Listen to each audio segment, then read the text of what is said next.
Hi friends, అందరూ ఎలా ఉన్నారు? అందరికీ గుడ్ మార్నింగ్. సో నేను చిన్న విషయం షేర్ చేస్తున్నానండి. నిన్న ఈవినింగ్ నేను హాస్పిటల్కి వెళ్ళాను. సో హాస్పిటల్కి వెళ్తే అక్కడ ఒక ప్రెగ్నెంట్ ఉమెన్ వాళ్ళ మదర్ వచ్చారు.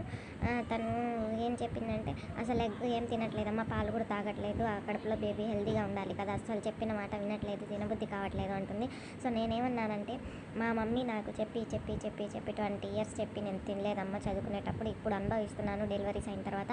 సో చాలా అంటే చాలా ప్రాబ్లమ్స్ వస్తాయి లేడీస్కి. అసలు ఆ ప్రాబ్లమ్స్ దేనికి వస్తాయో, ఎందుకు వస్తాయో ఏం అర్థం కాదు. దానివల్ల జెంట్స్ ఇరిటేట్ అవుతారు, హస్బెండ్స్.